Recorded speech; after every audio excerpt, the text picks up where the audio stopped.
Bonjour à tous et bienvenue sur la chaîne d'Enilem. Donc aujourd'hui, je vous retrouve pour un podcast où on va aborder la notion d'échec, et notamment la notion d'échec plus précisément vis-à-vis d'un contrôle, d'une épreuve ou d'un examen, enfin voilà, d'une évaluation. Déjà, avant de commencer, et pour amorcer un petit peu le sujet, j'ai une question pour toi. Donc voilà, je vais te demander en fait une fois que je t'aurai posé cette question, d'y réfléchir un minimum, savoir déjà si tu peux y répondre et si oui, comment. Donc voilà la question que je te pose. Pour toi, qu'est-ce que échouer un examen? À quel moment, à quel instant, et même sous quelles conditions d'ailleurs, te considères-tu comme un individu ayant échoué? Donc personnellement, je ne vais pas t'apporter une réponse à ces questions malheureusement, car pour moi c'est une question qui ne devrait même pas se poser, car les réponses sont et seraient, je pense, beaucoup trop basées sur l'influence, et notamment l'influence du monde scolaire actuel notamment. En effet, chacun d'entre nous, moi comme toi, comme tes amis, tes camarades de classe, quand on a obtenu une mauvaise note, car oui, je pars du principe que tout le monde a déjà au moins une fois dans sa vie obtenu une mauvaise note, on a tous, entendu par la suite des réflexions du style: «Tu as échoué, c'est un échec», ou encore, «Tu n'as pas réussi». Ou même encore pire, tant que j'y pense, peut-être même que c'est vous-même qui attribuez le fait d'avoir une mauvaise note à un échec. Mais, du coup, ces expressions, elles sont ancrées, on les entend souvent. Quand on a une mauvaise note, c'est souvent qu'on dit c'est pas grave, t'as échoué, voilà. Mais d'où elles proviennent, ces expressions? Je pense qu'il y a plein de facteurs qui influent sur cela. Mais vis-à-vis de l'école et de la scolarité, j'y réfléchis un petit peu et je pense que c'est notamment dû au fait que l'on est tous notés. Enfin, du moins en France, on a un système de notation. Et ce système de notation, il sert en fait à nous comparer aux autres. On est soumis aussi au jugement des professeurs et de nos camarades. Les notes, elles sont là pour, voilà, pour nous évaluer, mais après ces notes, on est soumis à un jugement, on est comparé. Certains se voient même punis, un peu comme une condamnation, due à ce que l'on définit comme un échec, un soi-disant échec. Or, je pense quand même que quand on a une mauvaise note, par exemple, cela suffit déjà pour nous remettre en question. C'est assez frustrant comme cela. Alors si en plus on ajoute une punition à cet échec, je suis pas sûre que ce soit le meilleur moyen d'arranger les choses. Du coup, pensez-vous vraiment, voilà, je vais aborder un autre petit point qui, j'espère, va vous faire prendre conscience de quelque chose qui est quand même assez important. Pensez-vous vraiment que c'est une note qui fluctue de 0 à 20 qui va vous définir, tant sur le plan personnel qu'intellectuel d'ailleurs? Pensez-vous vraiment que parce qu'un de vos camarades a eu 20 et vous, vous avez eu 10, que vous êtes moins intelligent? Je ne pense pas. Car l'intelligence, c'est pas basé uniquement sur une note. En effet, une note, elle n'est pas là pour refléter entièrement, et elle ne reflète pas, dans sa totalité, l'ensemble de nos facultés mentales. Et si vous ne me croyez pas, je vais vous livrer un petit exemple qui est assez intéressant à savoir. Je pense que vous connaissez tous Albert Einstein. Et aujourd'hui, on le connaît comme un individu, voilà, comme un individu qui est considéré avec une intelligence supérieure, au-dessus de la moyenne, ce qui lui a permis d'ailleurs de rédiger et de démontrer des travaux qui sont très utiles aujourd'hui. Bah, saviez-vous qu'à l'école, quand il était jeune, Albert Einstein était considéré comme un mauvais élève, un élève perturbateur. Donc je vous invite à aller voir sa biographie un peu, c'est très intéressant. Et voilà, ça montre vraiment que bah, les échecs scolaires ne peuvent pas forcément refléter une mauvaise intelligence, au contraire. Du coup, par la suite, il faudrait, en fait, pour s'échapper de cette notion d'échec que l'on attribue à tort d'ailleurs, il faudrait arriver à changer notre manière de penser vis-à-vis, pardon, de cela. Et je dis notre manière de penser, car moi aussi, d'ailleurs, je vais vous le dire, j'ai trop souvent tendance à attribuer une mauvaise note à un échec.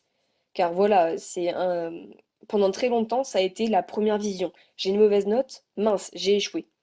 C'est pour ça qu'actuellement je travaille beaucoup dessus et c'était également du coup ce que je vous invite à faire vis-à-vis de ce podcast. Du coup, je vais vous dire un peu comment travailler sur notre vision par rapport à l'échec. Le but, du coup, ce n'est plus de se focaliser sur ta note. Pourquoi? Car ta note, elle est achevée. C'est fini. Tu peux pas la changer, tu peux pas revenir dessus. Alors ne te focalise plus sur ta note. Au contraire, il faut que tu ailles voir ailleurs.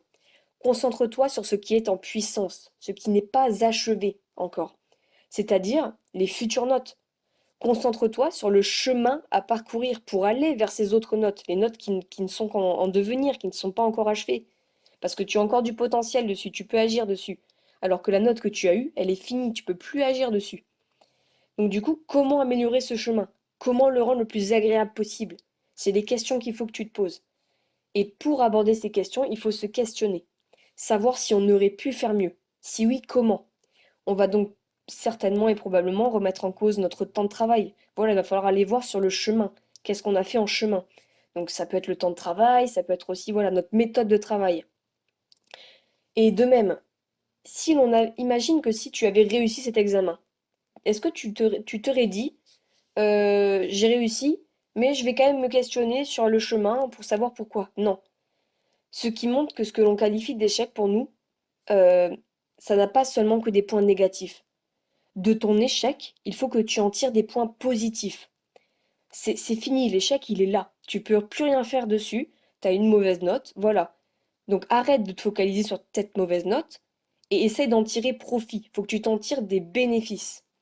Donc l'échec, il faut que tu en tires une force. Et cette force, c'est qu'il te permet une remise en question plus profonde envers nous-mêmes, envers toi-même. Et cette remise en question, elle va te permettre par la suite d'obtenir une capacité d'apprentissage, d'évolution plus importante. Pourquoi? Parce que tu t'es remis en question. Du coup, tu vas forcément essayer d'améliorer les points que j'ai cités précédemment, comme ta méthode de travail. Si tu te rends compte que ta méthode de travail, elle était peut-être pas optimale, essaye de la changer. Et si tu la changes, tu la testes, et si tu as une bonne note au prochain examen, voilà, ta capacité d'apprentissage, elle est devenue plus cohérente vis-à-vis de toi-même. Ça t'a permis d'évoluer. Par conséquent, personnellement, quand j'ai une note, j'observe toujours ce que j'ai fait avant, ma préparation antérieure à l'évaluation. Et je regarde ce que je pense avoir bien fait ou pas. Je juge mon chemin pour aller à cette note. Et autre petit point aussi, voilà, juste une petite parenthèse, une évaluation, elle est là, par définition, pour attribuer un résultat au sujet de ton apprentissage sur diverses connaissances. Elle n'est pas là pour attribuer un résultat au sujet de ton intelligence. C'est de cette évaluation que tu pourras en tirer profit pour évoluer, pardon, pour évoluer dans ta capacité d'apprendre. Donc, tu as une note, qu'elle soit bonne ou mauvaise, je dis bien dans les deux cas car c'est très important dans les deux cas, et pas seulement si elle est mauvaise, tu te questionnes sur qu'est-ce que tu as fait avant. Si ta note est bonne, dis, essaye de penser sur ce que tu penses avoir bien fait. Pourquoi elle est bonne? Peut-être que j'ai passé plus de temps à travailler, peut-être que j'ai travaillé plus efficacement, que ma productivité était meilleure. Pourquoi? Et essaye de maintenir du coup cela. Et si ta note était mauvaise pour toi, dis-toi pourquoi. Peut-être que j'ai passé moins de temps à travailler, peut-être que voilà, je suis restée trop sur mon téléphone durant mes heures de travail. Et du coup, tu vas essayer de changer ça pour évoluer. Donc du coup, pour résumer un peu ce podcast, il ne faut pas se restreindre à la notion d'échec ou de réussite quand tu passes un contrôle. Il faut que tu te dises que ce n'est pas un seul et unique examen qui va te définir. Faut, faut que tu te poses alors les questions vis-à-vis de ce que tu as fait pour cet examen. Que tu aies soi-disant réussi, pardon, ou échoué, le questionnement est important dans les deux cas. Pourquoi tu as une mauvaise note et pourquoi tu as une bonne note? Pose-toi ces questions afin d'en tirer des conséquences et cela va te permettre d'évoluer, j'en suis sûre. Et surtout, ne te compare pas aux autres. Quand tu as une note, faut pas que tu te compares aux autres, car tu n'es pas l'autre. Tu es toi, avec tes propres capacités, ta propre personnalité, ta propre vie, voilà, ta propre capacité d'apprentissage. T'es pas l'autre, c'est toi. Durant ton évaluation, c'est tes conditions. Chacun est dans des conditions différentes vis-à-vis de soi-même. Donc ne juge pas ta note par rapport à ce que ont eu les autres. Donc voilà, réfléchis bien à tout cela et change de vision des choses. Essaye toujours d'en tirer profit, d'en tirer des bénéfices. T'as ton échec, t'as ta mauvaise note, c'est pas grave. Ne pense plus à ça et tire-en profit. Donc voilà tout, je pense déjà avoir pas mal parlé sur ce point. Je vous remercie énormément d'avoir écouté ce podcast. N'hésite pas à aller voir d'autres podcasts qui sont présents sur ma chaîne et à t'abonner si ces notions t'intéressent. Donc j'aborderai beaucoup de notions diverses et variées dans les prochains podcasts. Donc voilà, je t'invite à t'abonner et surtout, écris-moi des commentaires pour me dire un petit peu ce que tu penses vis-à-vis de la notion d'échec et comment tu affrontes le fait que tu as une mauvaise note. Donc merci encore et je vous dis à la prochaine.